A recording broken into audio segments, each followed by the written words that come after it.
How does your hero return to the life they left behind at the start of their adventure? What final challenges do they have to face to make it back safely? What do they have to give up in order to return to the world they once knew? Where does their fight and term of service come to an end?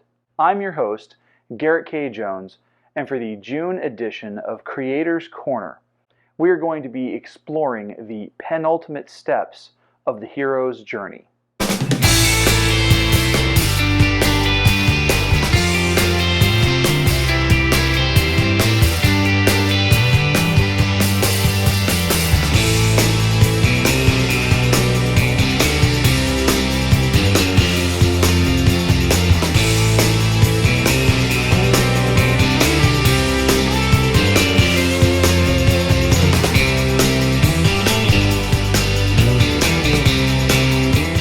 Happy Saturday and welcome to my channel. If you're new, glad to have you, and if you're a returning viewer, glad to have you back. You can become a channel supporter through Patreon and the merch store.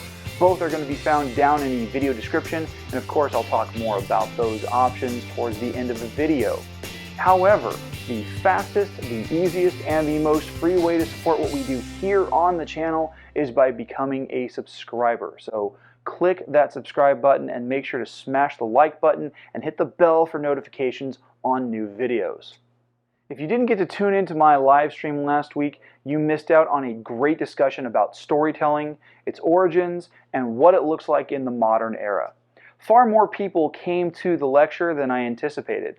Last month I only had 1 or 2 people show up, and this month I had a total of 7, which was absolutely fantastic. I'm excited for next month because next month I'm going to be doing a full in-depth dive into the hero's journey from start to finish. I'm going to have more details about that even coming up soon.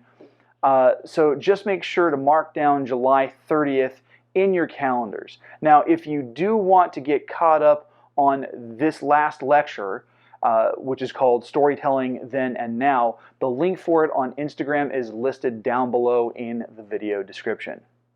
Lastly, we are a month away from Author Awareness August. This is going to be a great set of author interviews featuring writers of children's lit, fantasy, self-help, and more. Each week in August we'll have a different interview, each one highlighting the author's work and how you, as readers, can get a hold of their books as well as connect with them through social media. There really is nothing like it. Now, if you're interested in checking out the previous marathons, you can find those all in the playlists on my channel.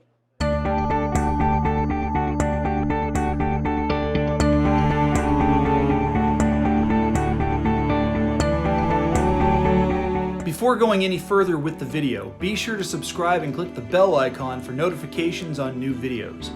You can select notifications for all videos, or you can select notifications based on your preferences. If you're watching on your phone, be sure to update those settings inside the app itself to get the most out of your viewing experience.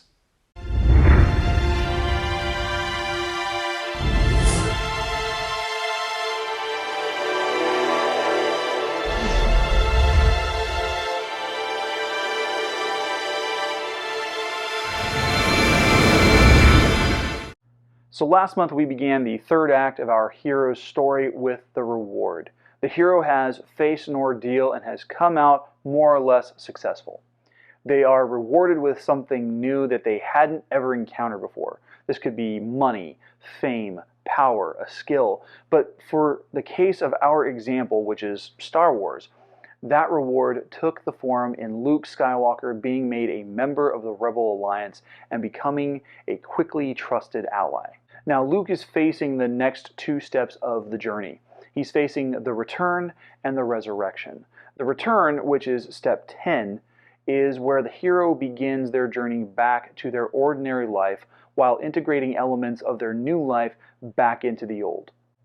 They're going to face challenges in this new normal, and it will be fun to see how the hero adapts to these new developments, especially after their ordeal.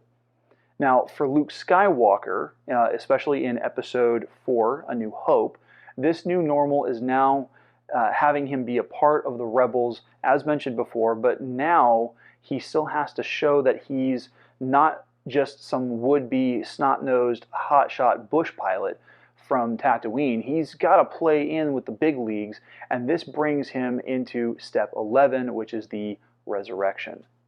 This is where Luke faces his final test, and everything is at stake. In this case, he has to go up against the Death Star and destroy it before it destroys the Alliance's base on the planet of Yavin 4. In this step, personal changes such as Luke's dedication and personal vendetta against the Empire are put to the test, and his newfound courage and his piloting and shooting skills are going to come into play. Luke, like any other hero, is now perfectly suited for accomplishing the tasks and overcoming the obstacles set before him. So how can we ensure that we are writing strong heroes for these steps? First and foremost, the question you have to ask yourself is, how do you want the character to change before they get to steps 10 and 11, and what skills and knowledge do you want them to acquire? Now, the best changes are the ones that are integral to the character's innermost needs. Now, if you look at the first X-Men film from 22 years ago, for example, while the focus is on a team ensemble, Wolverine really is the main character. Wolvie is a loner. He doesn't trust people, and he's been nomadic for as long as he can remember, because, you know, he's lost part of his memory. But when he's talking to Rogue on the train, he says there aren't many people who understand what she's going through and what it's like for people like them. He's obviously referring to the Xavier Institute, and he says, like us, in the dialogue, admitting to her that he does hide his mutation. He's opening up, he's trusting her, and he's starting to realize that he can depend on a team, even though past experiences have told him otherwise. As for the resurrection, this has to be the final test that could invariably kill multitudes of people, and the hero needs to sacrifice themselves in order to accomplish the task. Now, if we look back at our X-Men example, the team effort comes down to Logan destroying Magneto's machine, which saves the world leaders meeting on Ellis Island, but in order to save Rogue from dying, which is his ultimate goal, he has to let her absorb his healing abilities, which reopens all of his fatal wounds and nearly kills him in the process, just to bring her back to life, which is kind of an actual resurrection in that story. He does eventually heal as well and is resurrected in a sense.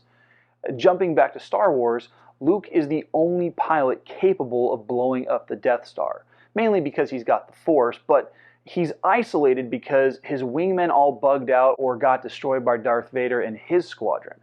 He knows he has seconds before he is swept away by death, but he keeps pursuing his objective anyway, even if it might mean his own doom. It's only at the last minute that he's assisted by Han and Chewie on the Falcon that he's able to successfully destroy the space station and return to the Rebel base. For the return, your hero should grow, and whatever kind of personality or skills or knowledge they have at the beginning must be expanded by the end of the story. If they are a loner, have them learn the value of teamwork and having a family. If they are driven by their emotions and are constantly angry or impulsive, then find ways to help them grow in their personal maturity. Or if they are fearful and constantly terrified, have them grow in their courage despite their fears that they're facing. And for the resurrection, it is equally important for your heroes to face off against a final challenge that is going to put all of their changes and all of their transformation and all their newly acquired skills to the ultimate test, putting their own life in jeopardy. As Spock once said, the needs of the many outweigh the needs of the few, or the one. Hey, thanks for watching. Please hit like and subscribe. If you'd like to support this channel, you can do so on Patreon through one of 3 affordable support plans. Patrons get access to blooper reels, behind-the-scenes videos, and so much more. You can also buy sweet merch from my store on Teespring, which you can then turn around and rep on Instagram and Twitter by tagging me at GKJ_publishing and using the hashtag 5kingdomsmerch. Or you can sign up for the free poster giveaway. All links are down in the video description, and I will announce a winner when I hit 200 YouTube subscribers. Make sure to tune in next week for the last top 10 video of season 4 as I provide the second half of my top 10 audiobook recommendations. The vlog of the 5 Kingdoms is filmed without the use of a live audience at Skyrocket Studios in Hanford, California.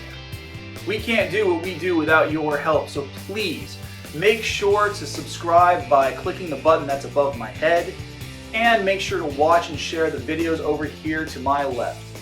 Have a great week.